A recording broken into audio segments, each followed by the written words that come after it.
नमस्कार मु प्रमोद कुमार स्वाई अपेरा सूर्य मंदिर स्वप्नमहल एवं श्री मंदिर प्रयोजक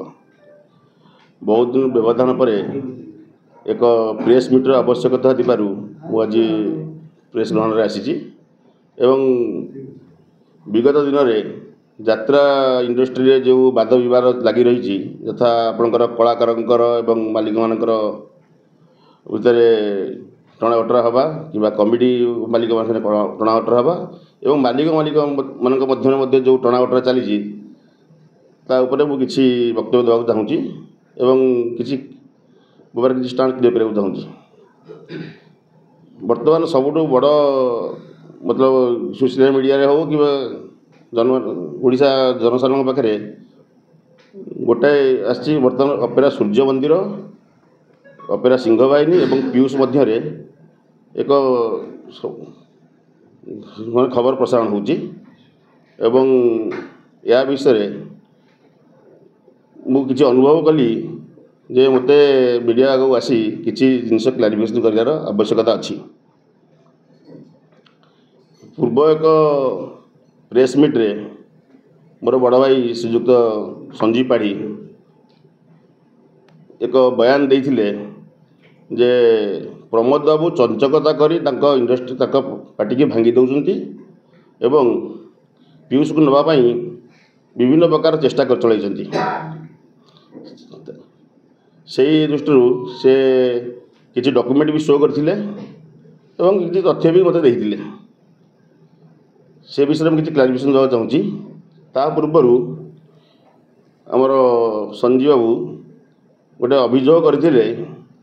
मोर मैनेजर बंकिम स्वाई तांको आक्षेप करी कला पहाड़ कही तांकर सामाजिक मर्यादा को क्षुण्ण करिसेंती। निश्चित भाव में बंकिम बाबूर ये उक्ति कहवाटा ठीक नथिला जन प्रयोजक को कहवा ठीक नथिला एवं जेहेतु मुझे अनुष्ठान मुख्य एवं बंकिम बाबू मोर रिप्रेजेंटेटिव यात्रा अनुष्ठान रे से दृष्टिकोण मु सर्वसाधारण रे संजीव बाबू क्षमा प्रार्थना करुच्ची क्षमा प्रार्थना करुच्ची। एबे आपणकर संजीव बाबूर जो आरोप थिला जे प्रमोद बाबू तांकर पार्टी की दुर्बल करने कि भांगापी कि पीयूष को नापी विभिन्न प्रकार प्रलोभन एवं चंचकता कर बाइट मुझे शुणुली। मुझे क्लारिफिकेशन देवाक चाहूँगी ये जहाँ जो जो घटना सब घटीगला मत कहीं कौ जगार लगुच यहाँ संजीव बाबूर पूर्व प्रायोजित कार्यक्रम थिला एवं तार मु बर्तमान समस्त दृष्टि आकर्षण करी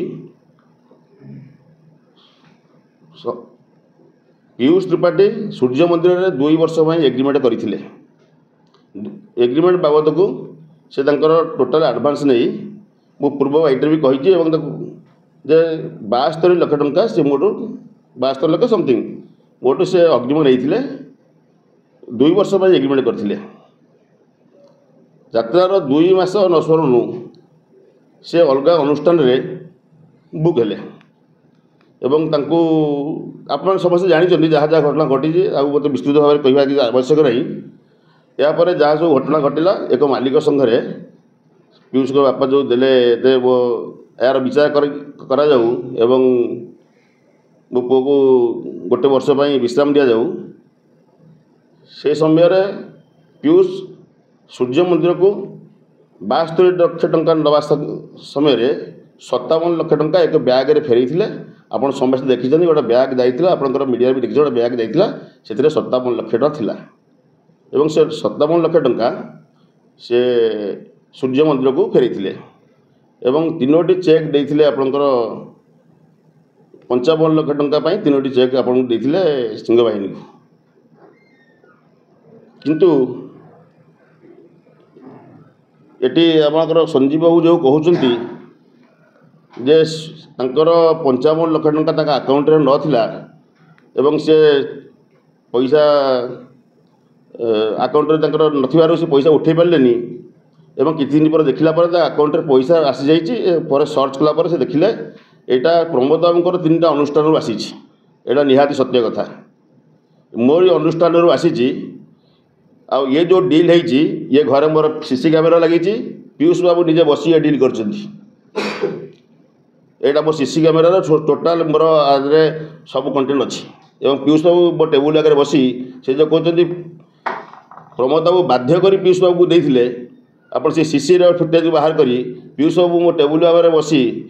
କେଉଁ ଆକାରରେ ଅନୁମାନ ବିନୟ ହୋଇକି ମୋତେ ପଇସା ମାଗିଥିଲେ, ସେଇଟା ସେଇଠି CCTVରୁ ମୁଁ ଆପଣଙ୍କୁ ଦେବି। ଏଇଟା ପ୍ରଥମ କଥା। ଆଚ୍ଛା, ମୁଁ 30 ଲକ୍ଷ ଟଙ୍କା କ'ଣ ପାଇଁ ପିୟୁଷ ବାବୁଙ୍କ ଆକାଉଣ୍ଟରେ ପକାଇଲି, ତାର ବି କ୍ଲାରିଫିକେସନ୍ ଦେଉଛି। ଯେଉଁ 57 ଲକ୍ଷ ଟଙ୍କା ପିୟୁଷ ବାବୁ ସୂର୍ଯ୍ୟ ମନ୍ଦିରକୁ ଫେରାଇଲେ, ସେଥିରୁ 30 ଲକ୍ଷ ଟଙ୍କା ସଞ୍ଜୀବ ବାବୁ ପିୟୁଷ ବାବୁଙ୍କୁ ତା ପୂର୍ବଦିନ କ୍ୟାସ୍ ଆକାରରେ ଦେଇଥିଲେ। ଆଚ୍ଛା, ଏଇ ଯେଉଁ 30 ଲକ୍ଷ ଟଙ୍କା ଦେଇଥିଲେ, ଇଏ ସଞ୍ଜୀବ ବାବୁ ନିଜେ ଏଇ କଥାକୁ ସ୍ୱୀକାର କରିଛନ୍ତି। ଆମର ସେକ୍ରେଟାରୀ ଆମର ସତ୍ୟଜନା ପାଖରେ କରିଛନ୍ତି ଏବଂ ପିୟୁଷ ମୋ ଆଗରେ ବି ସ୍ୱୀକାର କରିଛି ଯେ ଯେଉଁ 57 ଲକ୍ଷ ଟଙ୍କା 57 ଲକ୍ଷ ଟଙ୍କା ସୂର୍ଯ୍ୟ ମନ୍ଦିରକୁ ଫେରାଯାଇଥିଲା, ତାହାର 30 ଲକ୍ଷ ଟଙ୍କା, ସେଥିରୁ 30 ଲକ୍ଷ ଟଙ୍କା ସଞ୍ଜୀବ ବାବୁ ତା ପୂର୍ବଦିନ ପିୟୁଷକୁ ଦେଇଥିଲେ ଏବଂ ମୋତେ ଫେରିବା ପାଇଁ କହିଥିଲେ ଏବଂ ତାଙ୍କୁ ଚେକ୍ ଫେରିବା ପାଇଁ କହିଥିଲେ।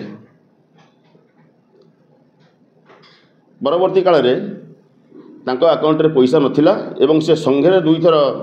ଆମର ସେକ୍ରେଟାରୀ ପ୍ରେସିଡେଣ୍ଟକୁ ବାଧ୍ୟ କରିଥିଲେ ଯେ ତାଙ୍କ ଆକାଉଣ୍ଟରେ ପଇସା ନାହିଁ, ମୋତେ ପଇସା ଯୋଗାଡ଼ କରି ଦିଆଯାଉ। ତାଙ୍କର କରିବାର ଉଦ୍ଦେଶ୍ୟ ମୁଁ ଏବେ ଯାହା ଭାବୁଛି, ସେ ଏହା ଚିନ୍ତା କରିଥିଲେ ମୋତେ ପଇସା ଫେରି ସାରିଲା ପରେ ମୋର ଏଗ୍ରିମେଣ୍ଟ ଥିବା ସତ୍ତ୍ୱେ